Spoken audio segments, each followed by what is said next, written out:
श्री स्वामी समर्थ. गोपाळबुवा केळकर यांना पोटाची व्याधी होती. त्यामुळे ते खूप त्रस्त होते. या व्याधीमुळे त्यांना नोकरी सोडावी लागली. आप्तस्वकीय सर्व लोक त्यांच्यापासून दूर झाले.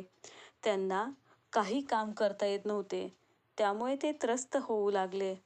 अशा स्थितीत त्यांनी ईश्वराला प्रार्थना केली की खरंच जर या जगात कोणी ईश्वर असेल तर त्या ईश्वराने 8 दिवसाच्या आत माझी ही व्याधी बरी केली तर एका भगवंता वाचून अन्य कोणाचीही चाकरी करणार नाही, असे ते म्हणाले.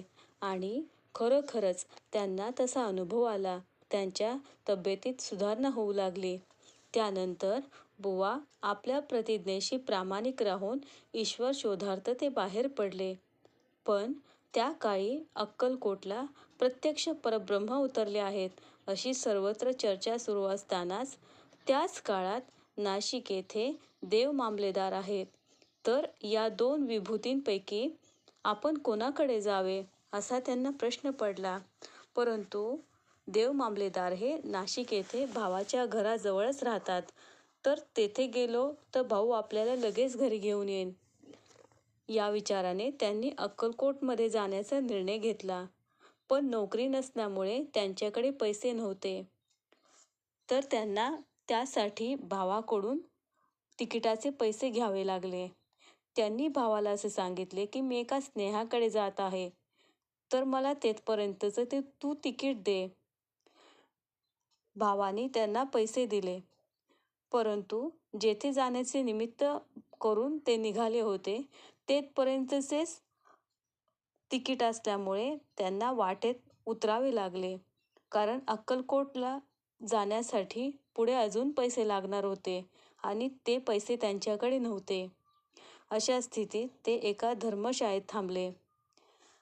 मध्यरात्रीच्या सुमारास त्या धर्मशाळेत एक अलंकाराने सजलेल्या श्रीमंत बाई आल्या.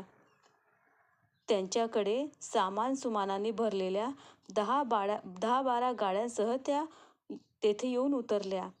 त्यांनी नोकराकरवी गोपाळबुवांची चौकशी केली आणि त्यांना मदत देऊ केली.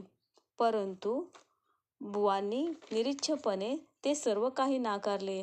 त्यांनी दिलेले द्रव्य नाकारले आणि ते म्हणाले की आपणास केवळ अक्कलकोटला जायचे आहे, तर तेथे पोहोचण्याइतकेच मला सहाय्य करावे, असे ते म्हणले.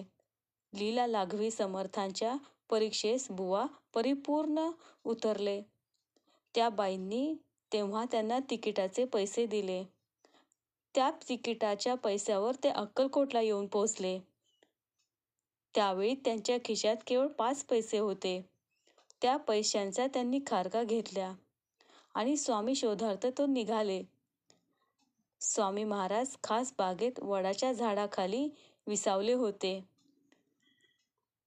त्यांना काय माहीत की लीला लाघवी स्वामींनी बखर लिहिण्याचे कार्य त्यांना त्यांच्याकडून करून घ्यायचे होते, म्हणून त्यांनी लीला करून त्यांना बोलावले होते. बुवा आर्त भावेने स्वामींच्या चरणापाशी गेले आणि स्वामींची भव्य तेजपुंज मूर्ती पाहून बुवांचे भार हरपले. अतिशय तेजोमय पूर्ण परब्रह्म आपल्यासमोर आहेत, हे पाहून बुवांचे अष्टभाव फुलले. त्यांना असे जाणवले की त्यांच्या सकळ वासनांचा ऱ्हास होत आहे. त्यांच्या नेत्रातून अश्रू वाहू लागले. ते आपला देह भान हरपून श्री स्वामींच्या चरणी समर्पित झाले. श्री स्वामी समर्थ.